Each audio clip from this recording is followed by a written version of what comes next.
All right, everybody, thank you for joining us today. Same system we've had previously. Please raise your hand for questions. We'll take one question per person and a related follow-up if you have it.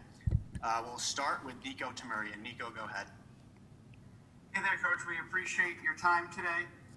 Just wondering so far how much you've been able to look at Liberty. You know, we can look on paper and see, they're undefeated, this, that, and the other thing. How different are they from last year when you saw them, and what are the challenges they present to you guys? Well, I actually think they're better. They've got a transfer back from Auburn as their quarterback now. Very, very talented athlete, strong arm, very explosive legs. They use him in the run game, kind of similar to the guy at Georgia Tech and Louisville who we played last year. So they're going to be able to run a lot of +1 runs with the quarterback, put him on the perimeter. He's a guy that can take off on scrambles, and he could house call it on those type of things.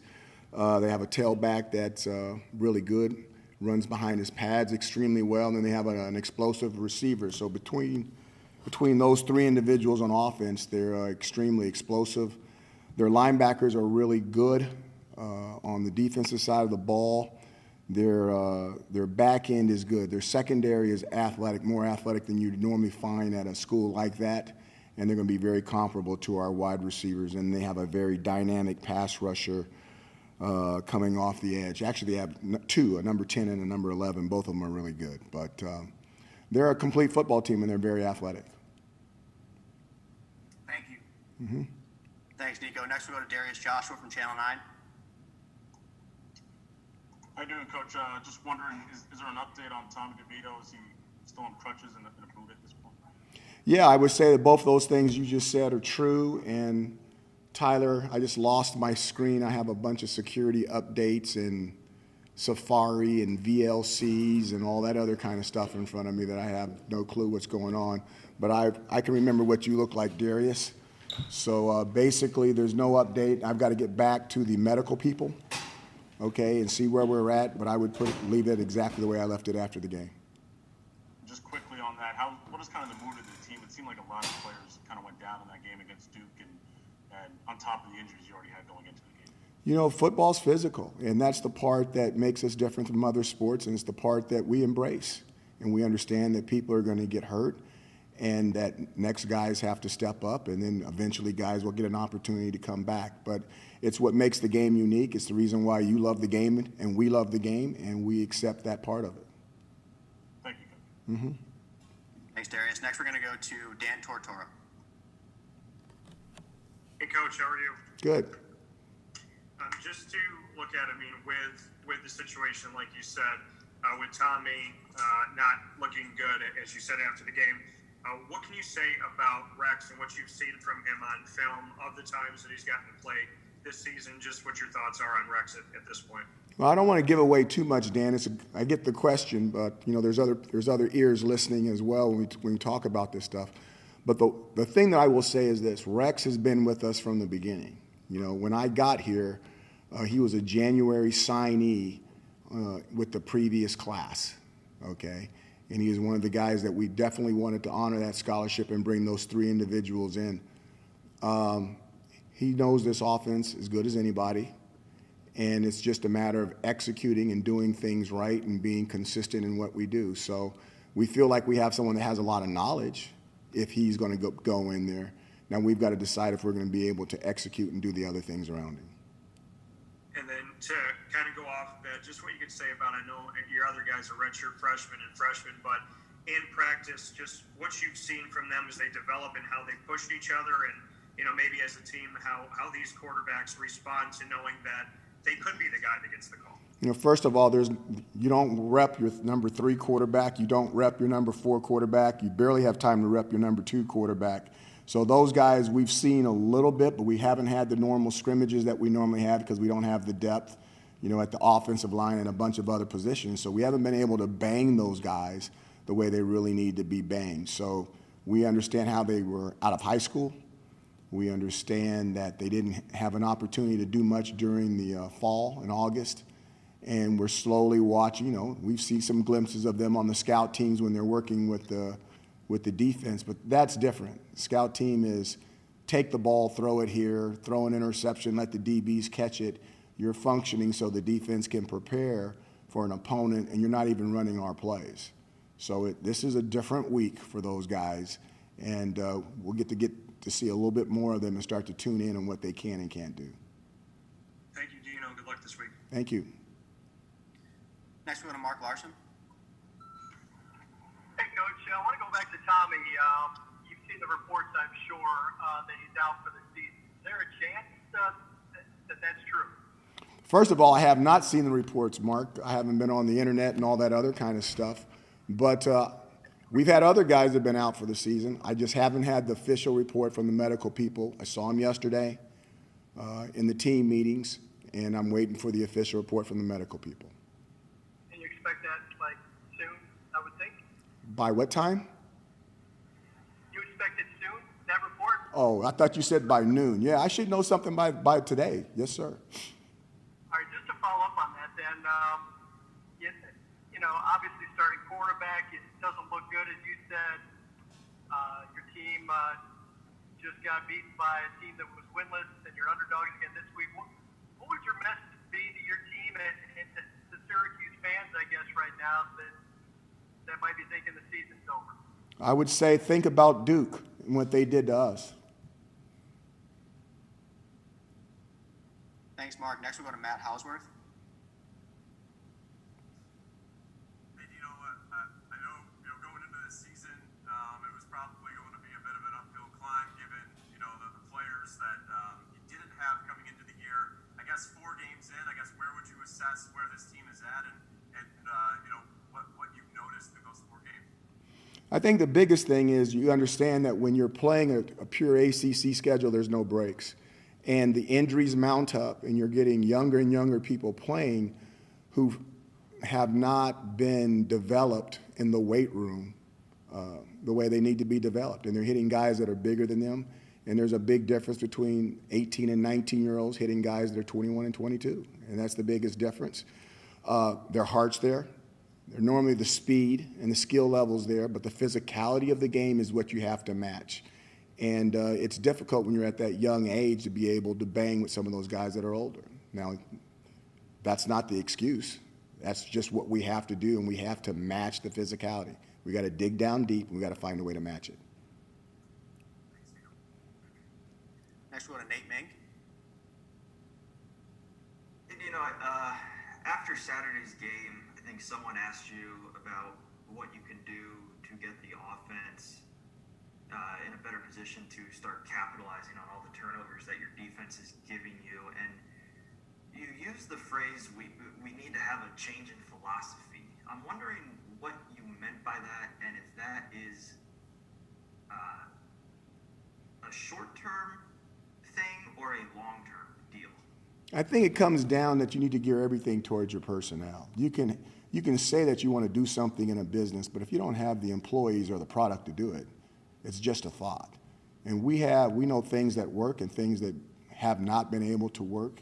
And I think you have to make sure that A, you're moving the program where you want to move it, and B, you're giving them the best opportunity to win. And then C, sometimes there's a balance between those two things, and then the head coach has to make the call. But those are the things that you're normally trying to get done. Where's the program heading, and what is your best opportunity to win at this moment? So is the offense that you talked about in December 2015 when you arrived here, the offense you're committed to after this season and in the long term?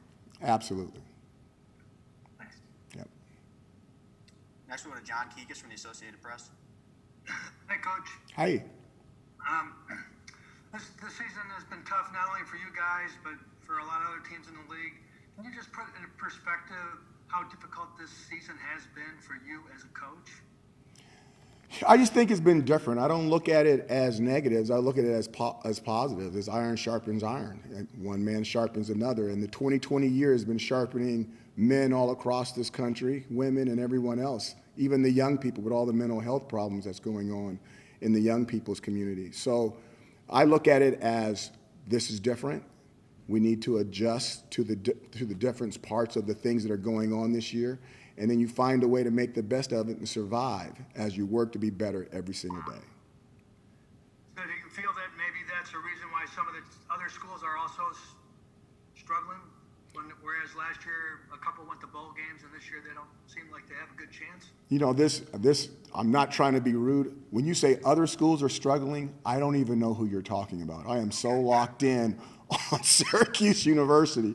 I can't look anywhere else. I'm not good enough. I'm not smart enough to look anywhere else but right here in Syracuse, New York. Thanks, Coach. Appreciate it. Thank you. Thanks, John. Next we'll go to Stephen Bailey.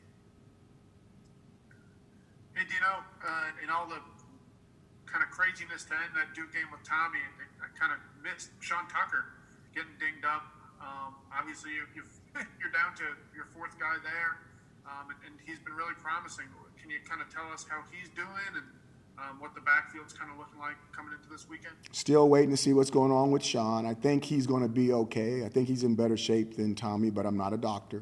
I'll get that report later on. And then we're going to adjust to whatever happens back there. And that's the way we're going to do it when our other guys didn't show up back there. Somebody will line up there, and we're going to turn around and hand them the ball. And either we've seen him do some good things before, or we're going to be all sitting there waiting to see if he's going to do something that we've never seen before because it's a new guy. I think it was late in camp. It might have been Nate who asked you, could you foresee a situation in which you were so low on players that, maybe you would think about not playing? I don't think you're at that point yet, but, through 4 weeks, how difficult has this been? And is there anything you can really compare it to in your career? No comparison. I don't want to use the word frustration because I don't think that's – if you didn't think this was going to be a different type of year, you were really pulling the wool over your eyes. It's going to be very unique, and for those who survive, they'll be stronger than ever. So the whole thing is not to quit, not to give up. Keep your knees bent. Be ready to adjust and improvise, Heartbreak Ridge, okay? And when the smoke clears, still be standing. And there's some pride in still standing when this thing's all over because it's been a wild, wild ride. Thanks, Dino. Thank you. Next we'll go to Danny Emmerman. Hey, Dino. You mentioned earlier that Rex kind of he knows the offense as well as anyone, and he has a lot of institutional knowledge. In talking to people around him, they've kind of said that he has a really, really high football IQ. Is that something that you've noticed? Rex is one of the smartest people I know, not only on the football field but off the football field. I remember when I first got the job, I went to visit him. I was in Tampa, and I went to visit him at his home, and he was working, I want to say it was like I might be wrong, some kind of buggy. But like a desert buggy. What do you call those things where you're driving, it's all crazy? I can't think of the word right now. What is it? Dune buggy? Like a dune buggy, yeah. Yeah, so he's sitting in one of those things working on it, and I'm like, whoa, that's a nice thing. Where'd you buy that? Blah, blah, blah, blah, blah. And then the dad told me that he built it from the ground up. I mean, Rex is not normal. Rex is not average. He's extremely, extremely intelligent, comes from a very, very talented family.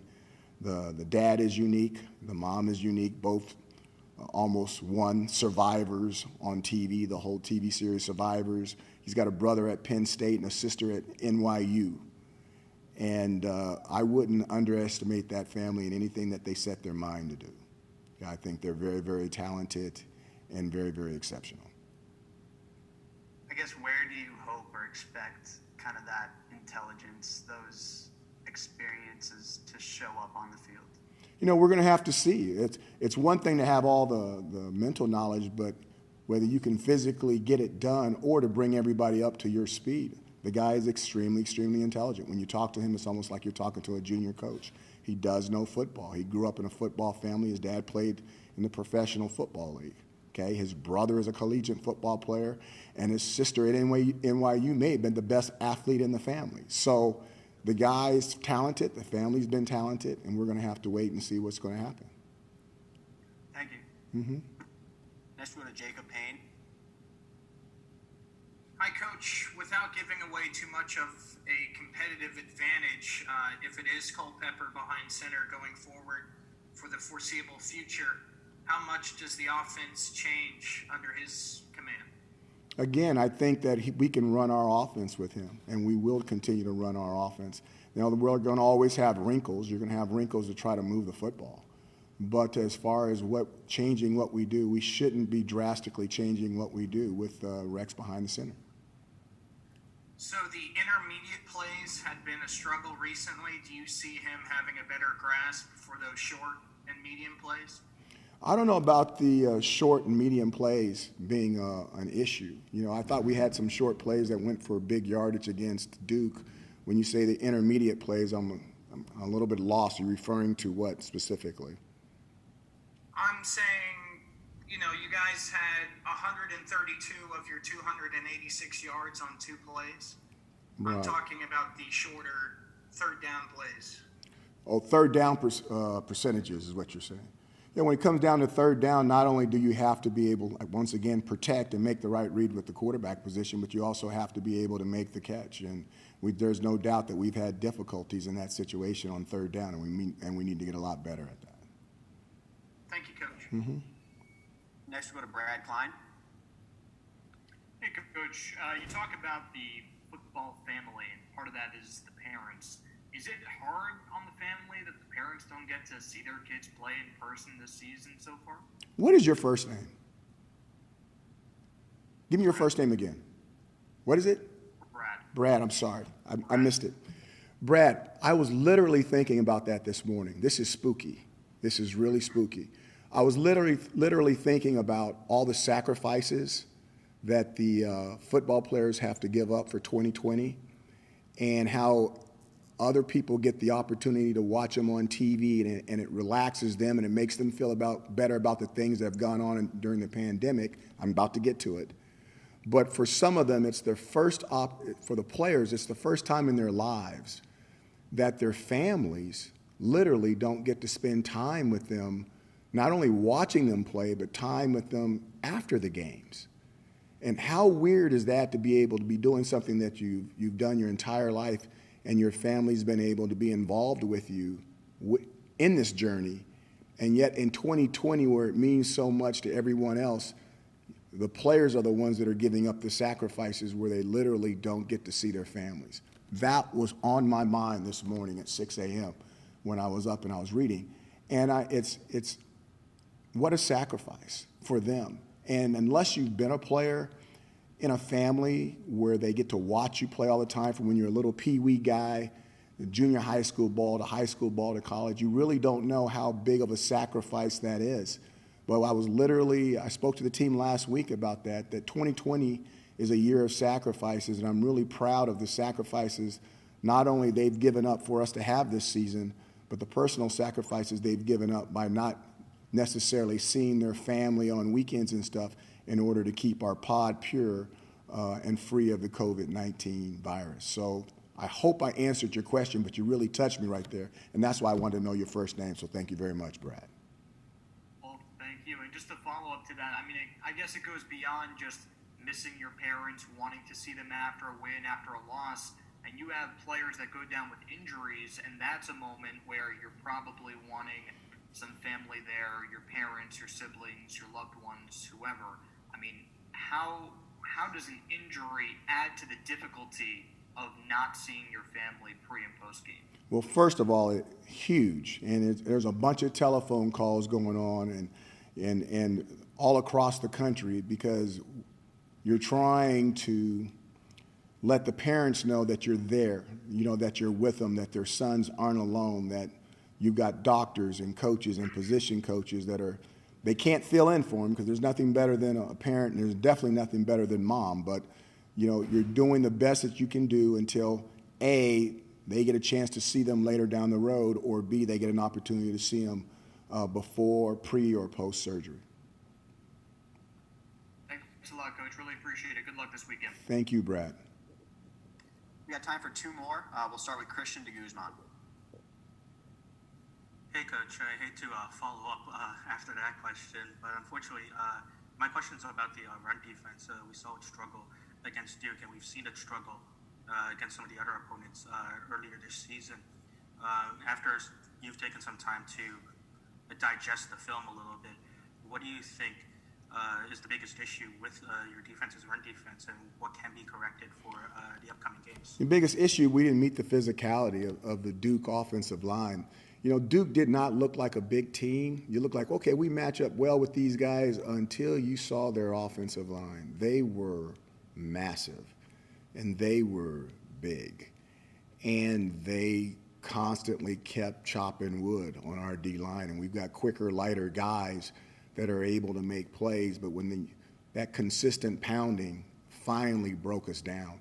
We had a bunch of missed tackles, and you can't miss tackles if you're going to be able to keep them off balance and get off the football field. So we had some missed tackles on the back end. We had some missed tackles on the front end.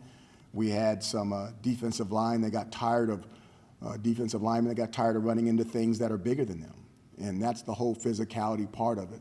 That is, when you start slowly getting tired or not hitting those gaps the way you're supposed to hit them, they're going to start bleeding yardage on you. There's one play that's very particular I remember. Duke, I think, was 4th and 1 or 3rd and 1, and it probably was 3rd and 1. And they handed the ball to the Duke running back, and we made a huge pile, and we hit him for like a -2 is where the pile stopped.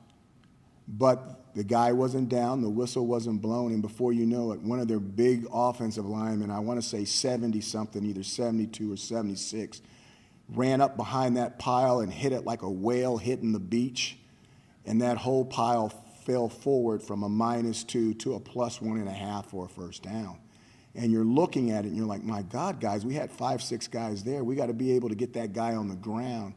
But that constant pounding, and playing it to the very end until the whistle blows is the key. And you have to match the physicality throughout the game. So is the missed tackles more so the physicality and the guys getting late and tired in the game, or is it a deeper fundamental issue that needs to be addressed in practice? It's more of they're doing it early, but they have to continue to do it even when they get tired, even when they're banged up, even when they're bruised up. They have to continue to do it. Thanks, Coach. Thank you. Last question, we'll go to Adam Hillman from the Daily Orange. Hey, Coach. So, you mentioned earlier that, you talking about Tommy, that there were some guys that were out for the year. Who were you referring to? And, I know you said on Saturday that Andre and Jawar were out for a long period of time. Were you talking about them? Or who were you referring to? Okay, I'm talking about Andre. And what was the other name you said? Jawar. We'll see. We'll see about Jawar. And then as a follow-up, we seen Garrett kind of come on, especially as a starting cornerback in the interception a couple games ago. What did you see out of practice this summer, and how did he earn the starting job? Garrett is just he really came to us, and he was very, very consistent with his work. You could tell that he was out to get a job. One of those guys that there wasn't a lot of laughing and joking, which is okay on the football field, but he was extremely serious about getting a jump, getting a head start on everybody else. And from an athletic standpoint, he's very, very talented. I remember meeting his father and talking to him, and the recruiting battles were going on, and there was a bunch of places he could have went to, and his dad was like, he's going to come to Syracuse, he's going to play for you. And he said, hey, and don't give him anything, but he'll earn everything. You just wait and see. And his dad was right. Thanks, Coach. Thank you. All right, thanks, Coach. That concludes today's press conference. Media, if you haven't submitted your request for Tuesday night yet, please email me with a request for the Zoom link, and I'll send it out. Thanks. Thanks, Coach. Thank you, guys. Thank you.